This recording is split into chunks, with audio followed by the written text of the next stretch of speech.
So did you guys enjoy part one, where we started to talk about D-Day communications, specifically the wideband equipment that was used to try to bridge the English Channel and get information back and forth across the channel rapidly in order to take out the enemy artillery positions and to promote real-time communication. So I will go through some of the equipment that was brought up or attempted to be brought up onto the beachhead, and some more successfully than others. And we'll talk about the shootout that was done in Pennsylvania between all of the various equipment. The introduction of FM into the mix that occurred in North Africa and primarily in the Italian campaign. FM was really the way to go. Now, we think of the great companies that developed radio equipment for World War II, Hallicrafters, Collins, Motorola, and Western Electric, and on. But remember, the Germans also had a premier company, possibly the best RF company in the world, namely Telefunken. And Telefunken was not going to be left in the dust as far as technology was concerned. They were on the leading edge of high-frequency radars and high-frequency communications. And they had also developed a wideband FM data capability. We're going to go through some of that German equipment, and it's fantastic. It operates in the decimeter band, as they would call it. Decimeter meaning the UHF band, typically between 300 and 1,000 megahertz. So let's go over a little bit of that German gear. Also wideband FM, by the way. Don't think that FM was only American.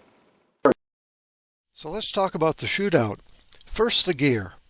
The British brought the wireless sets 19, 22, and 48. The famous 19 set, designed in 3 months during 1940 by Pi Radio in the UK, is well known, but here's a little review. This is a compact 2 to 8 megahertz CW, AM, and modulated CW transceiver with an 807 in the final for about 20 watts out on CW and 6 watts out on AM. It really is a true transceiver, as all oscillators are shared in a classic single conversion super heterodyne transceiver config. This makes it the grandfather of all of your ICOMs and Yaesus. And yes, it was COTS. That means commercial off the shelf.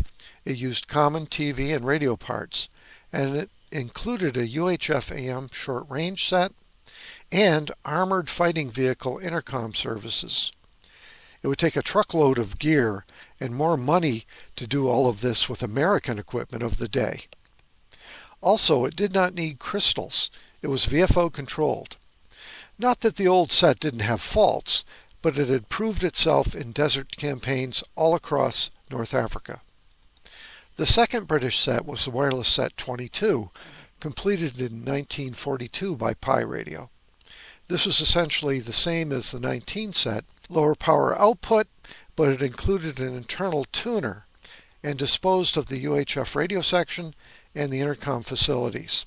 So basically it was a short-range receiver transmitter for non-armored vehicles. This set used the VT52 in the final instead of the 807, but the Australian version still preferred the higher output power of the 807 final.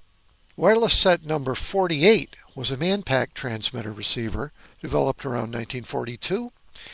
Actually, it was developed in the US for Britain based on the old WS-18 idea. This is a short-range man-pack set for communication in forward areas within infantry battalions and Royal Artillery regiments. The frequency range is 6 to 9 megahertz, a little bit higher frequency. The RF output is a quarter watt. The range is up to 10 miles. Wireless set 48 was manufactured in the USA using rugged Lochtel tubes, and this made the set a little bit more functional in the field. The American equipment that was brought along for the shootout included the Crosley SCR-284 CW and AM transmitter receiver. This older equipment designed in the late 30s, covered 3.8 to 5.8 megahertz. It had 17 watts out AM and 24 watts out CW. It's sometimes referred to as the Crosley Mule Pack. First, it was deployed in Operation Torch and was used for beach-to-fleet communications. And later it was used at Guadalcanal and by Merrill's Marauders in China and Burma. The Western Electric manufactured SCR 508, which is a 20 to 27.9 megahertz wideband FM transmitter receiver, was brought for the test also. This set was standardized in 1941, and it's a 25 watt output transmitter. Finally, the Americans brought the new 40 to 48 megahertz wideband FM SCR 300 walkie-talkie from the Galvin Manufacturing Company. At this time, the company was Galvin, and the marketing trade name was Motorola. And by this time, in 1942, vehicular FM short-range radios operating in the very high frequencies above 20 megahertz had completely captivated the U.S. Armored Force. These were, of course, the 500 series sets, the SCR 508, 528, 538, 509, and 510. Likewise, the corresponding 600 series of sets were now winning the affections of the field artillerymen. Now, too, the British became interested in FM. FM military radio was something new under the sun. To make comparisons, they brought over their conventional AM wireless set number 19, which operated in the high frequencies only, far below the very high frequencies of the American FM sets. From 28 August to 2 October 1942, the Signal Corps arranged a series of tests between the 508 and the British 19 set. And also they brought in the infantry's new walkie-talkie, the FM SCR 300, and the remanufactured British numbered 48 set. And also there was a shootout between the SCR 284, which was the Crosley set, and the British number 22, which was the simplified 19 set. The last three are all AM CW radios. During the course of these tests conducted in the vicinity of Fort Monmouth and among the mountain ridges of the Alleghenies near Bethlehem, Pennsylvania, the SCR 508 proved better than the 19 set for voice comms. Although the British set was smaller and consumed less power, the disadvantages of its amplitude modulation, and being subject to static and interference, in other words, its numerous tuning controls and lower frequencies, falling in the crowded and noisy 2 to 8 megahertz band, all mitigated against it. Major O'Connell, then charged with the communication projects at the Signal Corps laboratories, and returning from field tests near Bethlehem, reported to Chief Signal Officer of the U.S. Army Signal Corps, General Olmsted, on October 10th, that, and I quote, the marked superiority of the SCR 508 and SCR 300 compared with the 19 and 48 sets respectively for reliability of communication was clearly determined. Looks like FM's going to take over for armor in the American arsenal. Here's a little more on the walkie-talkie, the SCR 300 Manpack. The final acceptance test for the Manpack radio took place at Fort Knox, Kentucky in spring 1942. The performance of the SCR 300 during those tests demonstrated its capacity to communicate through interference and rugged quality of the design. Motorola was to produce nearly 50,000 of the SCR 300 units during the course of World War II. The SCR 300 marked the beginning of the transition of combat net radio from low HF AM CW to low VHF FM. The SCR 300 saw action in the Pacific Theater, beginning in New Georgia in August 1943. According to General Meade, the SCR 300s are exactly what is needed for frontline communications in this theater. In this point of view, the main difficulty was keeping them supplied with fresh batteries. The SCR-300 saw heavy use in the Normandy invasion and in the Italian campaign. It also became key equipment that helped deter confusion during the Battle of the Bulge. The British adopted the design of the SCR-300 for their own use from 1947, and it became the wireless set number 31.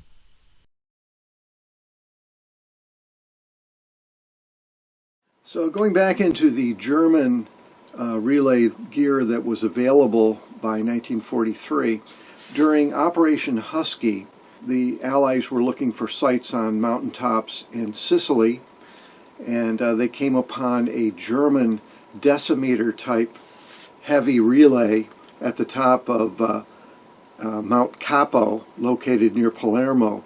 So the station was complete. Let's go over that heavy relay station that the Germans were using. So the Germans had developed a wideband FM capability at UHF far earlier in the war, and they preferred the far simpler direct FM mode rather than the indirect mode favored by Motorola, which required a multiplication of between 54 and 70 from a 500 kHz crystal bank. The German system modulated the magnetron oscillator with AM subcarriers directly and used automatic frequency control on the receiving end to lock the system over time and temperature. The antenna developed for this system was a full-wave dipole array in front of a plane reflector up on a 50-meter mast. The truck-mounted version was called Michael.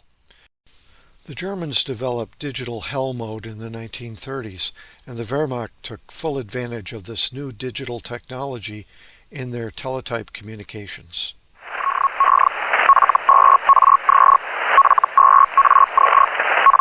While the British and Americans were using modified Link and Motorola police radios by Sicily time frame as wideband links, the newer AN Track 1, 2, and 3, and the even newer British WS-10 Magnetron UHF wideband links were not deployed as of yet.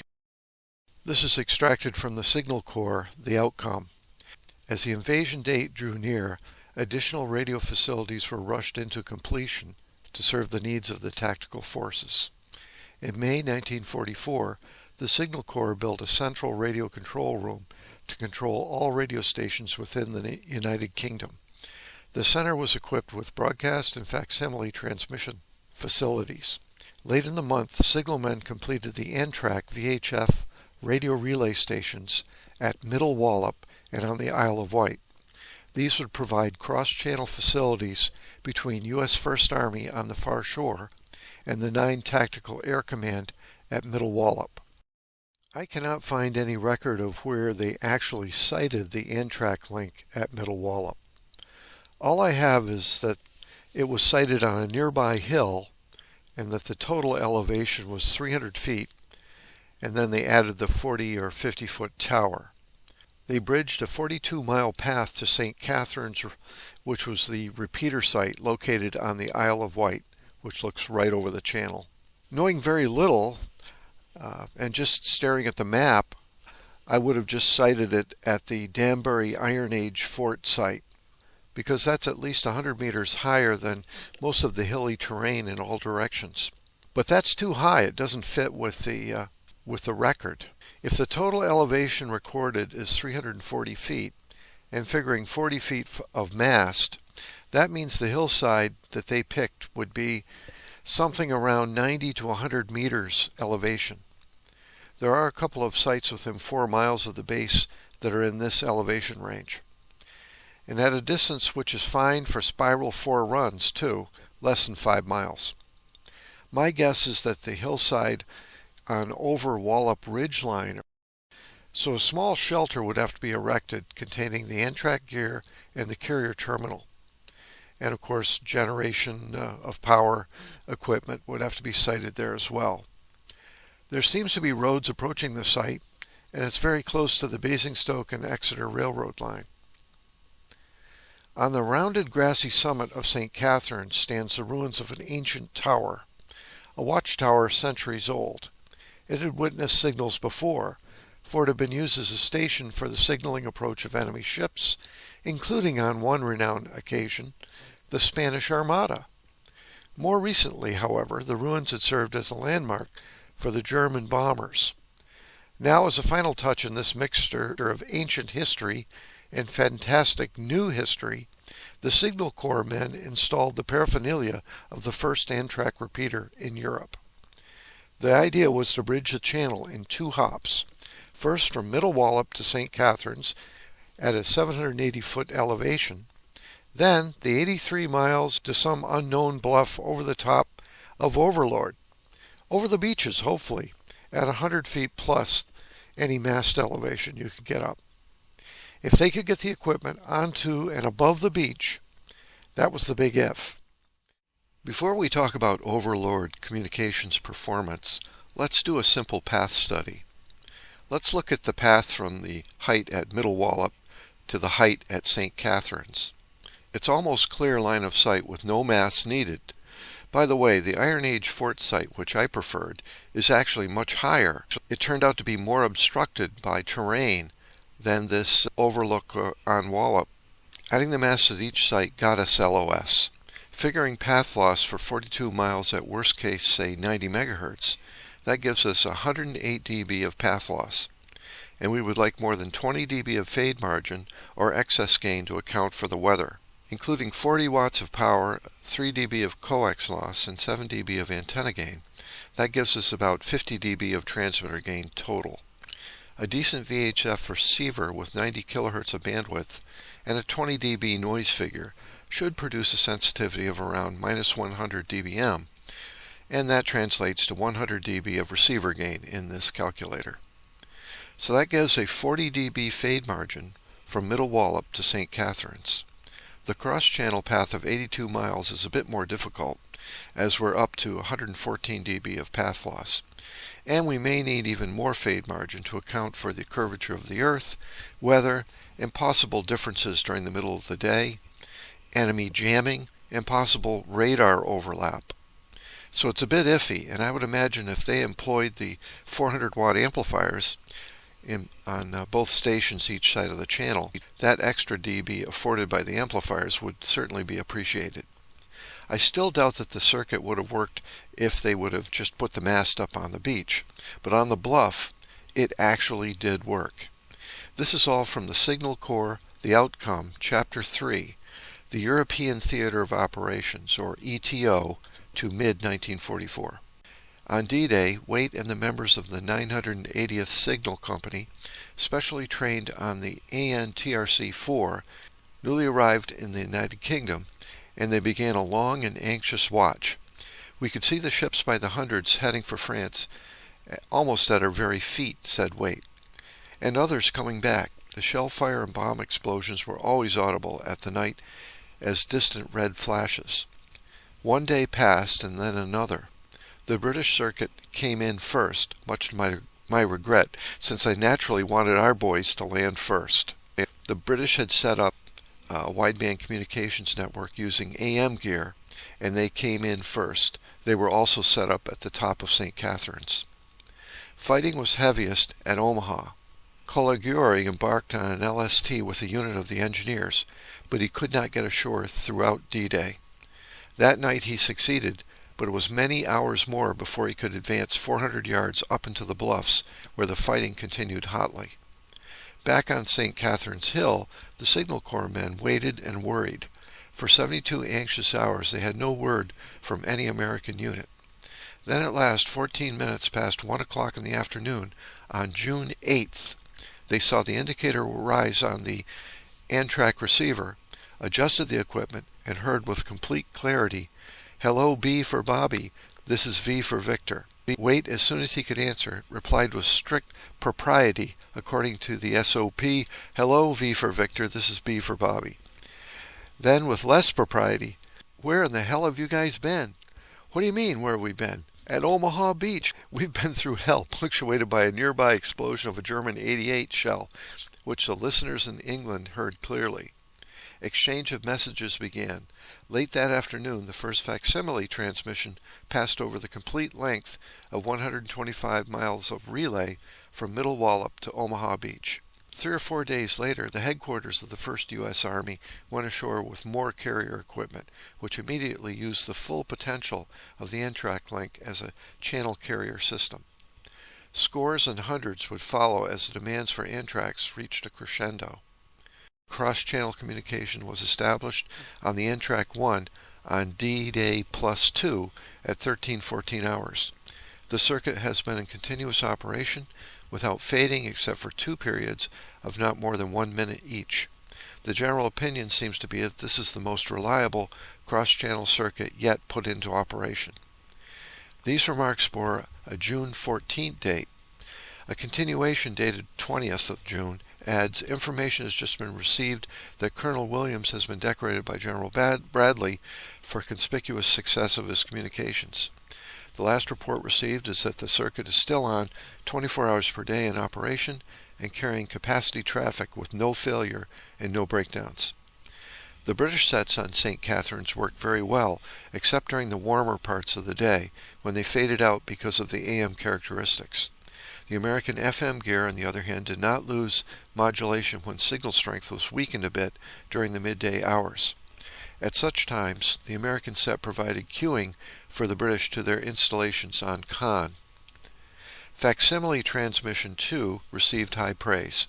The photo reconnaissance planes took the pictures and flew them back to Middle Wallop, developing and identifying, and 7 minutes after they were put onto the fax machine at Middle Wallop N-Track, they had been received at Omaha Beach and were being rushed to the gun control officer. The gunners had a continuing picture of enemy gun emplacements, tanks, and other targets concealed behind hedgerows, buildings, and terrain. Facsimile equipment transmitted typewritten material too, like line drawings and photographs, with equal ease. General Rumbaugh greeted the N-Tracks enthusiastically. This operation, he reported to General Ingalls, marks an important milestone in military radio communication. Tactical field equipment has been successfully integrated with wireline and terminal equipment to form a system comparable in reliability to the traffic capacity of an all-wire system.